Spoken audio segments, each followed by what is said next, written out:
Have you ever been in like a meeting, or maybe you're trying to negotiate something, could even be dealing with, some bureaucratic nightmare, and the person across from you is just Yeah. acting in a way that feels totally illogical, or maybe painfully slow, or even like weirdly aggressive. Oh, yeah. And you just think, are you serious? Why are you making this so hard? It's that classic human interaction puzzle, isn't it? You look at someone operating on a completely different wavelength. Maybe they're obsessed with tiny, tiny details, or all they want to do is tell stories. Or maybe they seem, I don't know, just determined to pick a fight. Right. And our first instinct usually is to think, well, they must be missing something, Mhm. Like they lack basic intelligence or common sense. It's so easy, maybe even a bit dangerous, to just label people who are different as, well, ignorant or thick-headed or, yeah, maybe even idiots. Exactly. But what if those differences, those things that drive us crazy, aren't actually faults? What if they're just fundamental, like part of their core programming, their internal operating system? That system is exactly what we're diving into today. And our sources, they come from an expert who literally spent decades building systems, training people around this stuff. Human behavior, it's all focused on a framework that's not about judging people, but about unlocking potential, finding better ways to communicate. Cool. We're tackling the Dissidiscum model. It's pretty widely used. Okay. Stands for dominance, inducement, submission, or stability, and analytic ability or compliance. And maybe more familiar is its color scheme: red, yellow, green, and blue.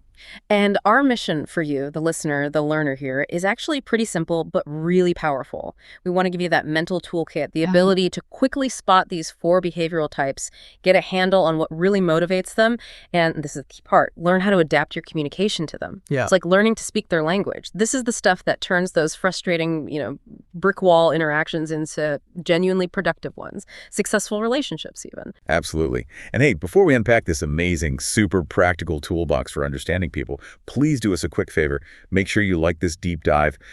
Maybe drop a comment right now about which color you think you might be: red, yellow, green, or blue. Curious to see those. Definitely. And hit subscribe to the deep dive right now so you never miss out on these shortcuts to being well informed. Okay, let's get into it. So let's start with the foundation. We really have to acknowledge that when we judge someone else's behavior, it often comes from this hidden assumption, my way is the right way. Totally. Why aren't they doing it like I would? Exactly. But the real lesson here, the core idea from our sources, is that those people around us, the ones we might mentally label as idiots, they're not idiots at all. They're just individuals. And they deserve respect and understanding because, frankly, they're operating exactly the way their internal system is designed to. That makes sense. And this whole idea of sorting people into types, it's not new, is it? Our sources trace this way back, like almost 2,500 years back, to Hippocrates, the father of medicine. That's right. Hippocrates, way back in the 4th century BC. He wasn't just about, do no harm. He was actually trying to figure out human temperament. He linked it to 4 bodily fluids, the humors. Now, he wasn't talking about personality like we do today, more like our fundamental temperament, how we react to the world based on our internal chemistry almost. Okay, so let's connect the dots. Those 4 humors, you can kind of see the DNA of today's system, right? Yeah. He had the choleric type, linked to yellow bile. That sounds unpleasant. Yeah. But it represented something fiery, temperamental, hot-blooded, that restless, intense energy. Ah, that maps straight onto the modern red type, doesn't it? Driven by dominance, wants results, impatient. Perfectly. Then you had the sanguine person, linked to blood, the life force itself. These were seen as the creative types, optimistic, super sociable, happy-go-lucky, always spreading positive vibes, moving quickly. Okay, I see it. That's our yellow type, right? Yep. The enthusiastic, people-focused one, driven by inspiration, wants to influence people. You got it. Next up was the phlegmatic person, influenced by, well, phlegm or mucus. Charming. Huh. Well, mucus was seen as slow, viscous.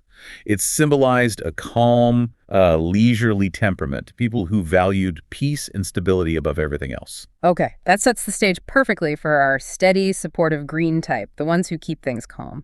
Exactly. And finally, there was the melancholic person, associated with black bile, historically often seen as gloomy, maybe pessimistic, but they were also the quiet, thoughtful, organized, analytical ones. Which lines up perfectly with our methodical, detail-loving blue type, driven by compliance, accuracy, getting it right. It's actually pretty remarkable. For like 2,000 years, Western thinking kept coming back to this basic four-part structure. Why? Because it worked. It was effective at categorizing the most common observable behaviors people saw around them. And it wasn't just a Western thing either, right? The sources mention the Aztecs had a similar idea. Yeah, fascinating parallel. They divided people by the four elements. Fire types were the leaders, the fiery ones, that's red. Air people were captivating, easygoing like yellow. Earth people represented stability, working for the group, very green. And water people were quiet, observant, needed security, are blue. It really suggests these four archetypes are sort of universally recognizable. Wow. Okay, so fast forward to the 1930s. We get a psychologist, William Moulton Marston. He gives us the modern structure. That's the guy. He's the intellectual core behind the DISC system we use today. He classified behavior based on how someone relates to their environment using two really crucial axes. Understanding these axes is like having the map. Okay, let's break down that map. The first axis is about focus, right? What drives them? Precisely. It divides people based on whether they're primarily task-oriented or relation-oriented. So the dominant red and the analytic blue types, they're mostly task or issue-focused. Meaning they care about getting the job done, efficiency, accuracy, the deliverables, the what and the how. Exactly. But then you have the inspiring yellow and the stable green types.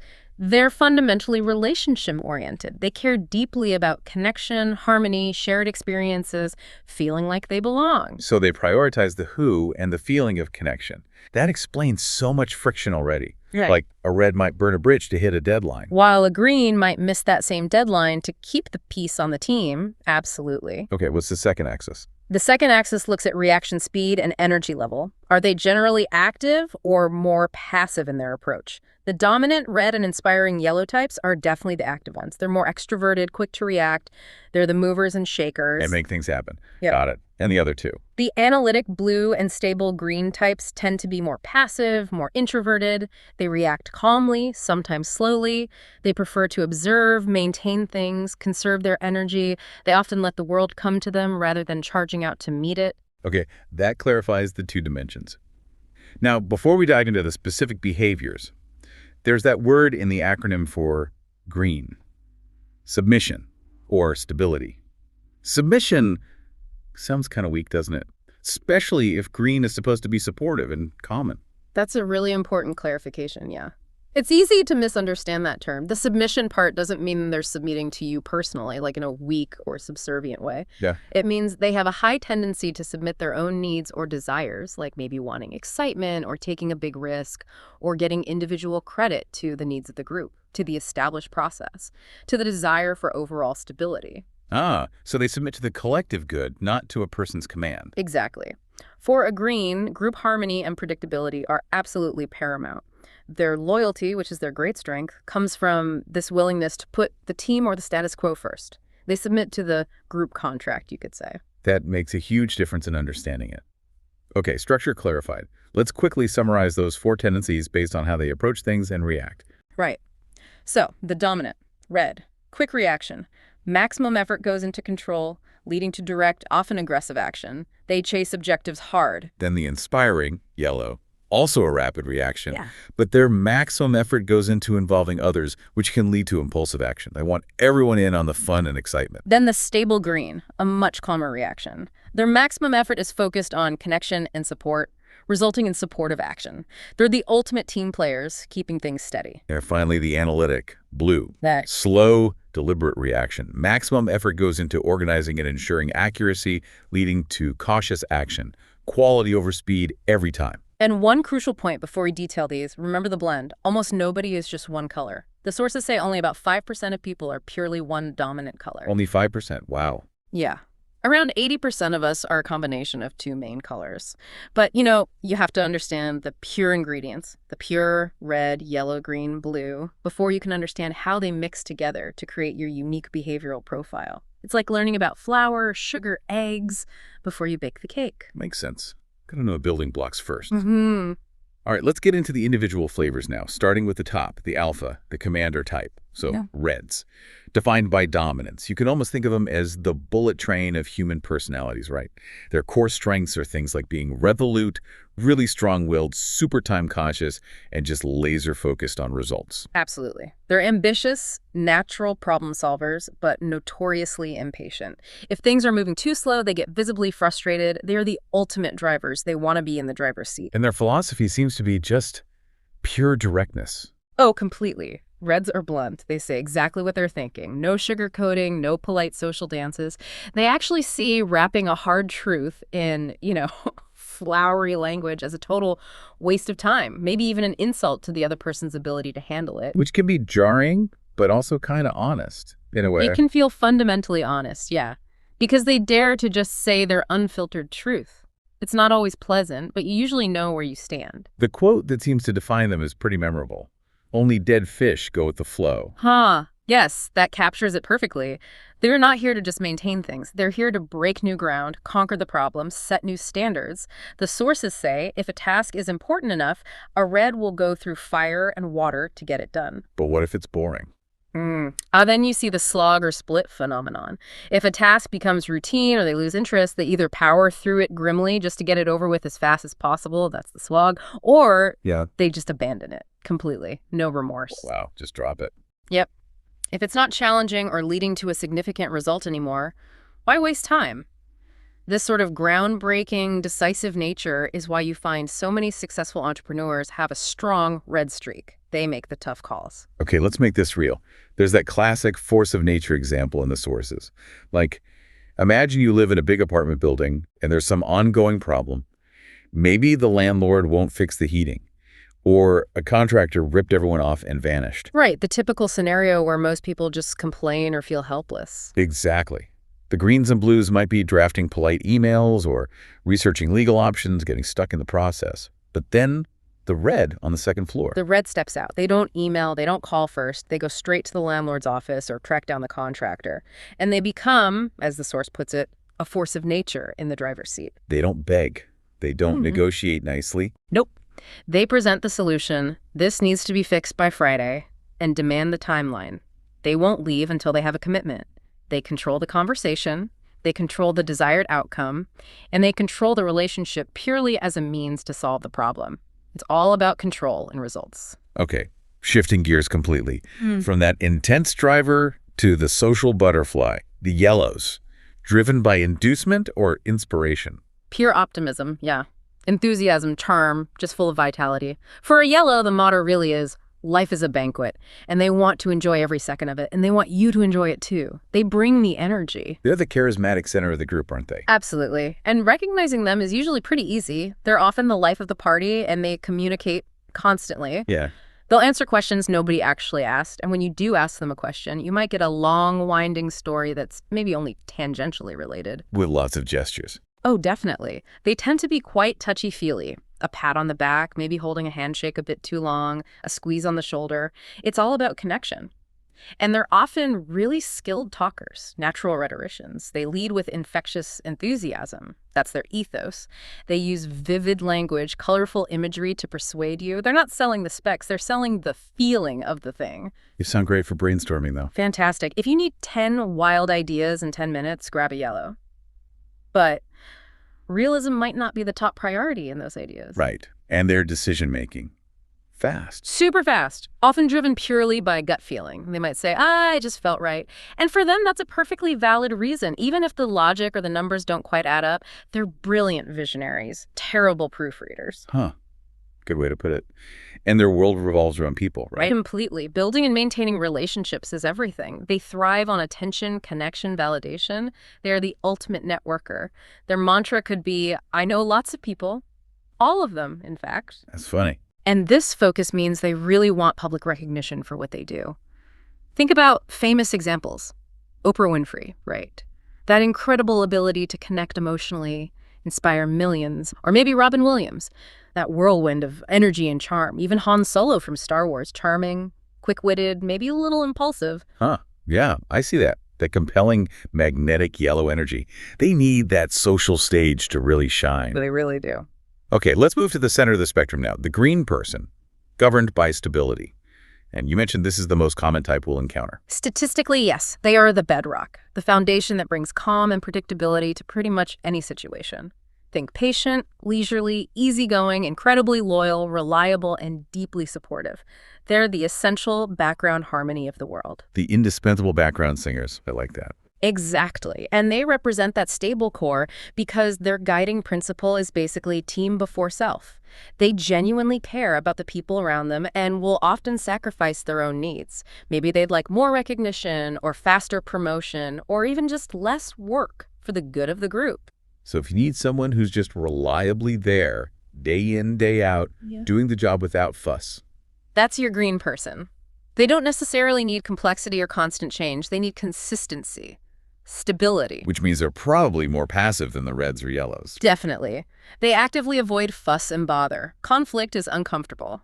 When trouble brews, they don't usually explode or start a big debate. You're more likely to hear quiet murmurs of disapproval, maybe some venting later, but mostly they just keep going, hoping the problem sorts itself out or someone else takes charge. And change must be tough for them. Change is their biggest challenge, because change means risk, instability, unpredictability, all the things they dislike. They often won't fully buy into a change until they get that right feeling about it, which usually means they've had time to process it, understand all the steps, see how it affects the team, and feel confident it's safe and manageable.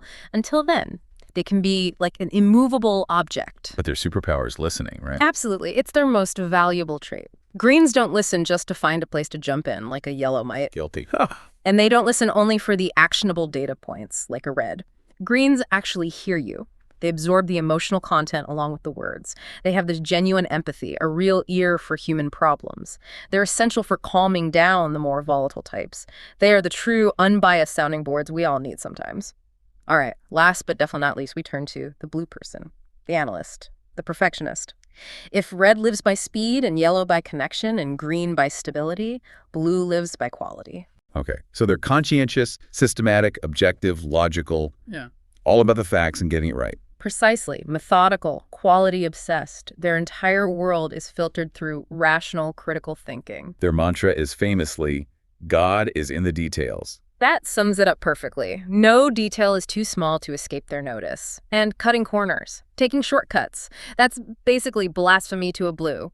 For them, 95% right isn't good enough. It's 100% wrong because that missing 5% could represent a critical flaw, a potential disaster down the line. Wow. So quality is everything. Everything. They'd rather halt a project completely than let something subpar or inaccurate go out the door. They are driven by the need for correctness. And they focus on the root cause, right? Yeah. Like that Toyota example. Exactly. The sources highlight Toyota's famous Ask Why 5 times policy. It's a classic blue process. Don't just fix the symptom. Keep digging, keep asking why, until you find the actual underlying logical defect. Blues want the fundamental truth, not just a quick patch. What about socially? How do they come across? Generally, quite unassuming. Modest.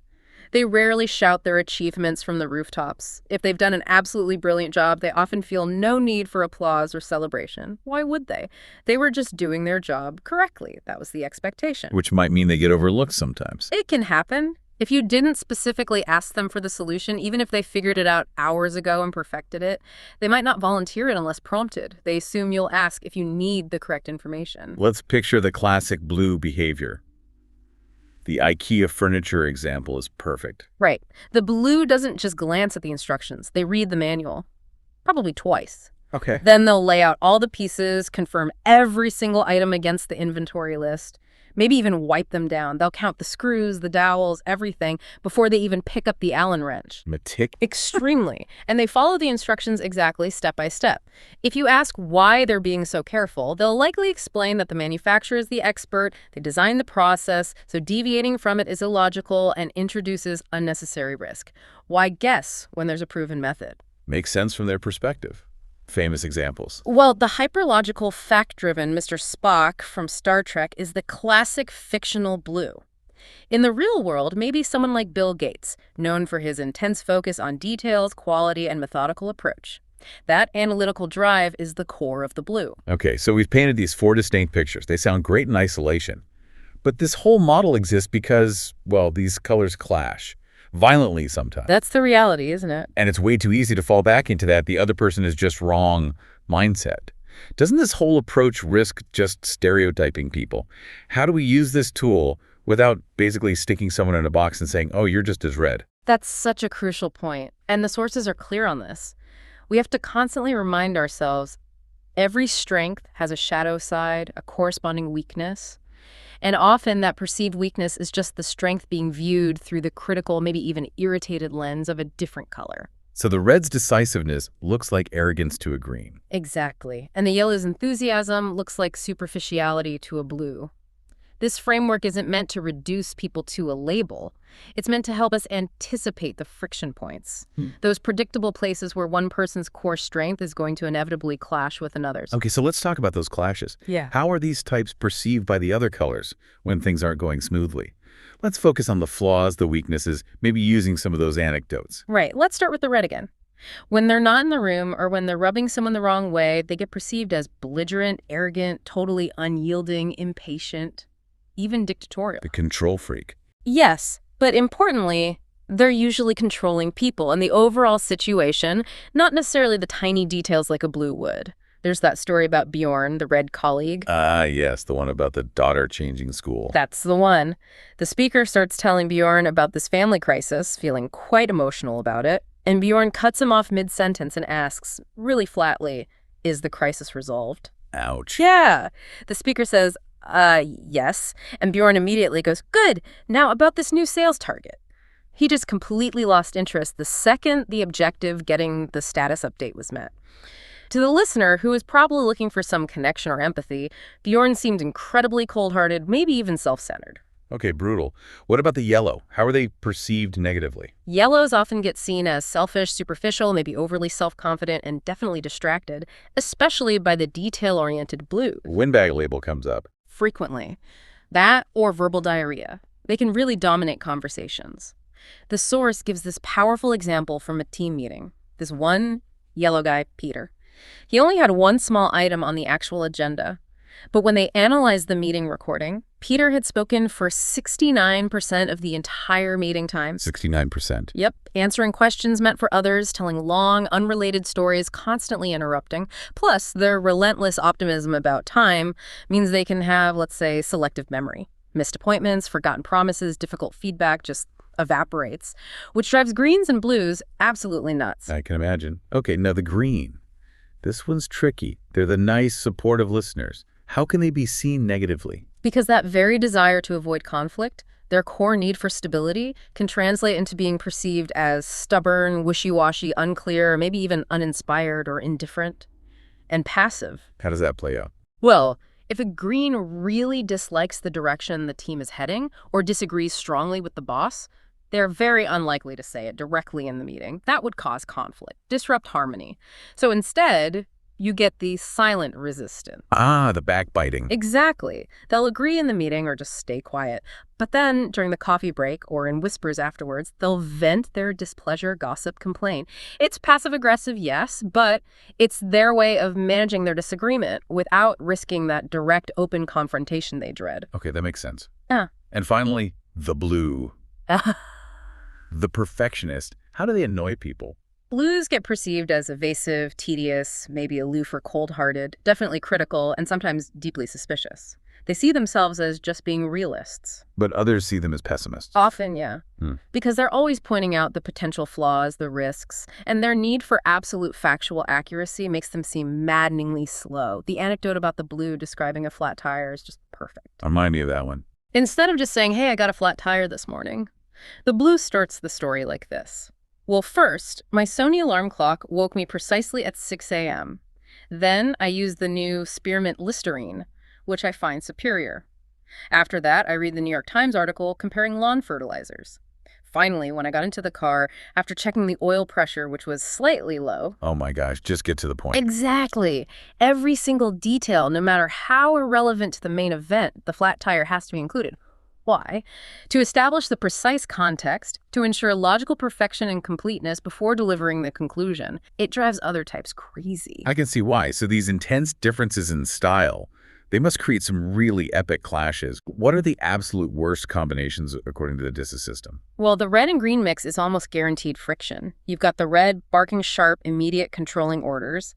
The green receives them, feels pressured, maybe threatened, and often rebels internally. This leads to sulky behavior, foot dragging, that silent resistance we talked about. So red is aggressive, green gets sulky. Pretty much. There's an example of Helena, a red CEO, talking about her green husband. If she made even a tiny critical comment, he wouldn't argue back. He'd just become passive. Household chores wouldn't get finished. He'd mope around for days. The red sees that sulking as weakness, incompetence. The green sees the red's directness as unnecessary aggression, just plain mean. Yikes. Yeah. Okay, is that the worst pairing? It's tough, but arguably the greatest challenge, the most diametrically opposed pairing, is usually yellow and blue. Really? Why them? They might as well be from different planets. The yellow dives in head first, loves spontaneity, hates getting bogged down in details, talks constantly, and sees structure as stifling creativity. And the blue? The blue needs to research everything thoroughly first. They're quiet, reserved, need facts and process. They see the yellow as frivolous, superficial, a talkative bore who ignores important risks and details. The source describes them literally sitting in opposite corners of a room, both furious, but for totally different reasons. What are they mad about? The blue is fuming about the lack of preparation, the disregard for facts, the chaos. The yellow is climbing the walls because of the silence, the lack of energy, the perceived negativity and boredom. They just fundamentally misunderstand each other's core needs. The only way through that, the source suggests, is massive self-awareness from both sides, knowing what you need and recognizing the other person needs something completely different. Wow. Okay, let's talk stress. Yeah. Because that's when these negative traits really explode, right? Yeah. What specifically pushes each color's buttons? Good question. For a red, stress spikes when they feel they're losing authority or control. Any perceived waste of time or resources is like nails on a chalkboard for them. Routine, predictable, mundane tasks. Agony. And the absolute worst thing you can do. Tell them to calm down or lower your voice. That is guaranteed to trigger a full-blown dictatorial don't tell me what to do response. It's like throwing gasoline on a fire. Got it. Don't tell a red to chill? Yeah. What about yellow? Yellows get instantly stressed if they feel ignored, invisible, or isolated. Remember, they thrive on connection and attention. Forcing them into highly structured work, rigid schedules, or solitary tasks just kills their spirit. And negativity. Oh yeah, they hate skepticism and negativity. It's the opposite of their optimistic worldview. But the absolute death blow for a yellow, public humiliation or criticism, it hits their need for social approval so hard, they might literally never trust or engage with you again. Okay, handle yellows with social care. What stresses out the green? Greens are stressed primarily by a lack of security or sudden, unpredictable instability. Change is hard, remember. Also, unfinished tasks really bother them, especially messy ones left behind by a perhaps careless yellow. It disrupts their sense of order. And speed. Lightning-fast changes are overwhelming. Being forced to constantly shift gears or redo work because the plan changed, that can push them into a state of almost complete indifference. Like, why bother trying if it's just going to change again? It feels like a failure of the process they rely on. Makes sense. And finally, the analytical blue. What gets under their skin? Unfounded criticism is a major trigger. Telling a blue, you don't know what you're talking about, especially when they know they've done the research. That's a direct assault on their core value of accuracy and preparation. What else? Spontaneous, unplanned decisions from management drive them crazy. Having to take big risks without time for thorough analysis is terrifying. And being surrounded by overly emotional people, particularly the expressive yellows, can be really draining. It sends them retreating into their shell, back to silent, critical, fact-checking mode. Okay, this is where the rubber meets the road. We've explored the types, the history, the friction. But this whole framework is only useful if we can actually apply it, right? Absolutely. It all comes down to that core principle of adaptation. You can still be yourself, fundamentally. But you simply cannot expect to effectively communicate with or influence someone who operates on a completely different system unless you make adjustments. You have to meet them where they are, speak their language. Exactly. It's about adjusting your pitch, your speed, your focus. So let's dive into the practical toolkit. How do you adapt your style for each color? Hashtag 4.1, adapting your communication style, the listener's toolkit. All right, let's start with communicating to a red. What do they expect? Speed and results, plain and simple. If you don't adapt, you risk being seen as inefficient, maybe even weak, or just wasting their time. So how do you adapt? Ruthless efficiency. Pretty much. Cut the small talk immediately. Get straight to the point. Be clear, direct, and stick only to the current topic and the desired outcome. If you're presenting financial data, lead with the bottom line figure, then maybe give the 3 bullet points explaining how you got there. No chit-chat about the weekend. Generally, no. Avoid trying to be overly friendly or using flattery unless you already have a strong, established relationship. They're usually there to do business, solve the problem, make a decision. And critically, if you have a differing opinion or need to deliver bad news, state it directly without blinking. Even if you think you'll lose the argument. Especially then.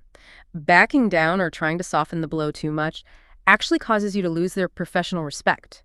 They respect strength and directness, even in disagreement. Okay, direct and fast for reds. What about to a yellow? What's their expectation? They expect a pleasant, positive, maybe even fun atmosphere. They want connection and inspiration.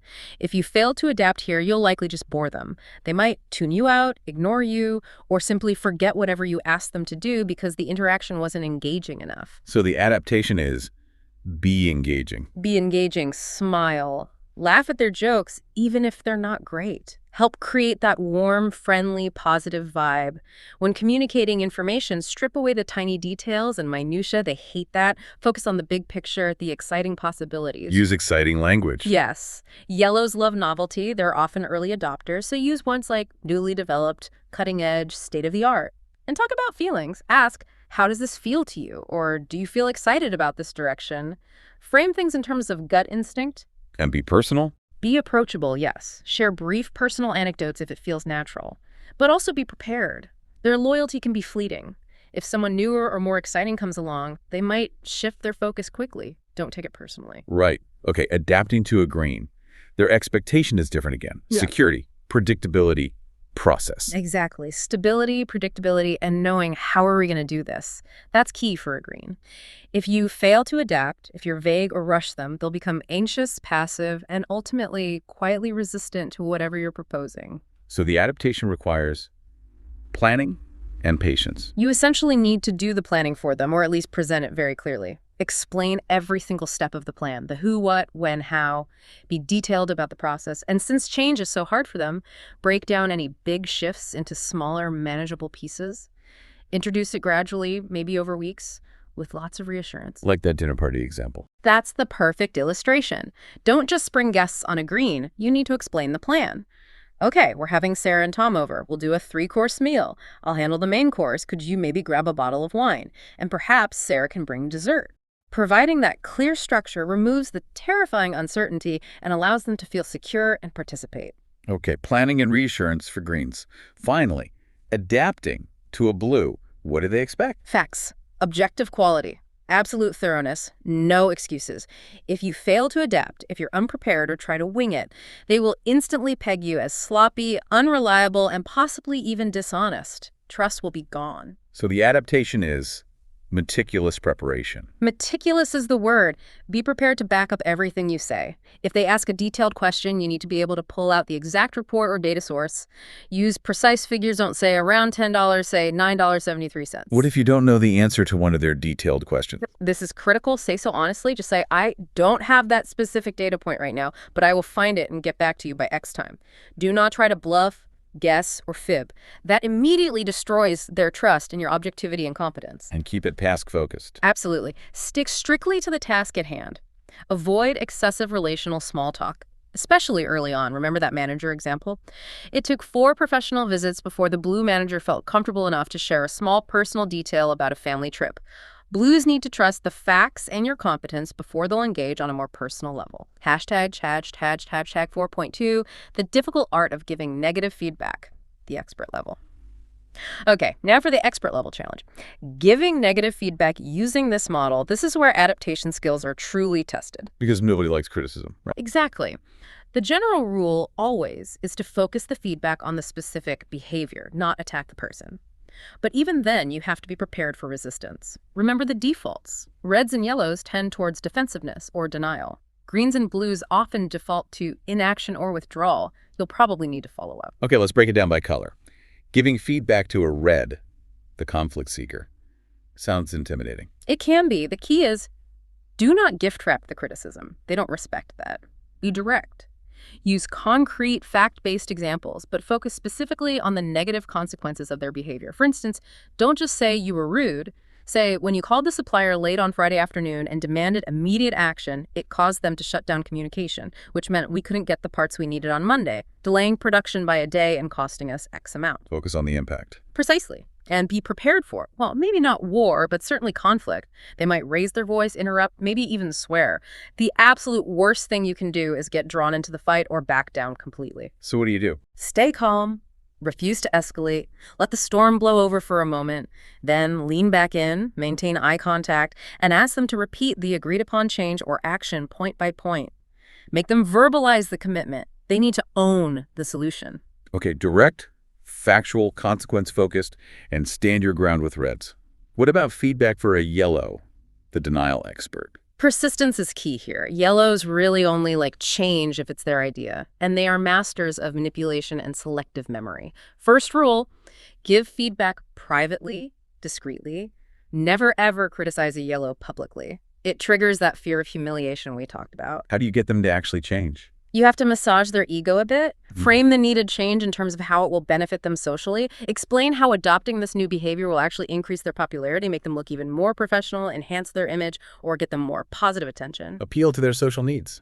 Exactly. And you need to be incredibly well prepared with specific facts, dates, examples. Because they are so good at talking their way around things or simply forgetting the unpleasant bits later, you might even need to document the conversation or the agreed actions. They need concrete evidence to counter their natural optimism and denial. Okay, private, ego-stroking, and fact-heavy for yellows. How about giving feedback to a green, the sensitive withdrawer?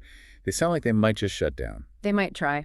You need a gentle, personal approach. Remember, they're relational and hate conflict or offending people. So instead of saying your delays are causing problems, try framing it using I statements. Explain how their behavior makes you feel. When the report is late, I feel stressed because it impacts my ability to meet the team's deadline, or it makes me feel sad when I see the team struggling because we don't have the information on time. Make it about your feelings, not their failure. Precisely. It leverages their desire for harmony and their dislike of causing distress to others. Now, don't backpedal on the actual criticism the behavior still needs to change, but immediately after delivering the feedback, reassure them. Say something like, I really value you on the team and I like working with you. This is just about this one specific behavior we need to adjust. Reassure the relationship. Absolutely. And because their default coping mechanism might be to just hope the problem goes away by doing nothing, you must follow up soon. Gently but persistently check in to ensure they're actually taking the agreed-upon steps. Gentle, personal, reassuring, but persistent follow-up for greens. Last one. Giving feedback to a blue, the meticulous counter-questioner. Sounds like you need to bring your A game. You absolutely do. They need specific, detailed examples, ideally presented in writing beforehand so they can process it logically. Stick purely to facts and quantifiable consequences. No emotional language. Like, the project documentation process you implemented took an average of 16.5 hours longer per project compared to the previous method. Over the last quarter, this resulted in X delayed deliveries and reduced overall profitability by approximately $4,125. Be that specific. Wow. Numbers and data. Yes, and avoid the sandwich method. Praise, then criticism, then praise. Blues find that confusing and insincere. Relational compliments mixed with factual criticism just make them suspicious. What's the real agenda here? So just the facts. Just the facts. And be prepared for counter questions. Lots of them. They will dissect your feedback at a molecular level. Where exactly does it state that profitability is calculated that way? On what basis did you determine the 16.5-hour difference? You need to have all your data, all your sources lined up and ready. If your facts are solid, they will usually accept the criticism logically, even if they don't like it. Hashtag tag out outro. So we've covered a lot of ground today. We've dug into the deep roots of understanding human behavior, going way back to Hippocrates and the Aztecs, and brought it right up to the modern, practical application of these 4 colors. Red's drive, yellow's enthusiasm, green stability, blue's quality focus. And the big takeaway is that everyone really carries a mix of these core values and attitudes. They form our fundamental behavior. The world is diverse, and it's diverse largely because of these different internal operating systems. And that ability to understand this diversity, and maybe more importantly, to consciously adapt to it, that seems to be the real key, doesn't it? Unlocking better communication, maybe even unlocking more of people's potential. It really is. You stop seeing the other person as just an obstacle or an idiot, and you start seeing them as a colleague or a partner or even a family member who just needs a slightly different kind of input from you to connect effectively. Right. And maybe as a final thought, something provocative for our listeners to chew on. If you find yourself in a really complex situation, maybe dealing with someone who seems like a confusing mix of colors, someone you just can't quite figure out or categorize, remember the green approach. Ah, the green default. Yeah. Sometimes the most effective thing you can do is just consciously decide to act green. Shut your mouth for a bit, ask genuine open-ended questions, and just listen patiently, without judgment. Sometimes that's the fastest way to gain the clarity and stability you need to navigate almost any tricky interaction. That's excellent advice. We really hope this deep dive has given you some truly practical, actionable tools